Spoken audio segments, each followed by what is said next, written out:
So இப்போ நிறைய பேர் வந்து அன்வான்ட் ஹேர்ஸ் எல்லாம் இருக்கும்ல மேம், சில பேர் ரிமூவ் பண்ண மாட்டாங்க, சில பேர் தான் ரிமூவ் பண்ணுவாங்க.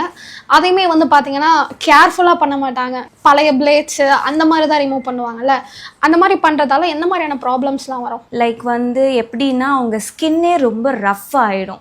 இன்னொன்று, நம்ம பிளேடு போடுறதுனால எல்லாரும் என்ன நினச்சிட்டு இருக்காங்கன்னா, நம்ம வந்து ஹேர் அந்த பிளேடால் ரிமூவ் பண்ணுறதுனால இருக்கிற ஹேர் இன்னும் திக்கன் ஆகும், இல்லை இருக்கிறது வந்து இன்னும் இரிட்டேஷன் கிடைக்கணும். அது எல்லாமே மித்து தான்.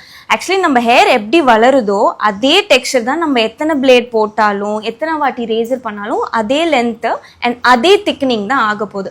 நம்ம மெயினாக என்ன பண்ணணும்னா அந்த ஹேர் ஃபாலிக்கலை டேமேஜ் பண்ணணும். நம்ம ஹேர் ஃபாலிக்கலை டேமேஜ் பண்ணால் மட்டும்தான் நமக்கான ரிசல்ட் கிடைக்கும். ஸோ இதனால ஸ்கின் என்ன ஆகும்னா இச்சினஸ் கிடைக்கும், ரெட்னஸ் ஆகும், லைக் ஃப்ளேக்கி ஆகி தோல் உரிகிற அளவுக்கு இந்த மாதிரி வந்துடும். அண்ட் இதனால ஒரு சில பேர் ப்ராப்பராக பண்ணாதனால ஸ்கார் கூட இதனால ஆக்டிவேட் ஆகுது. ஸோ ஸ்கார் வந்தால் என்ன ஆகுனா அது அப்படியே ஸ்கின்னோட ஒட்டி அது வந்து பெரிய தழும்பாக மாறிடுது. இது நிறைய பேருக்கு அவேர்னஸ் இல்லை. ஸோ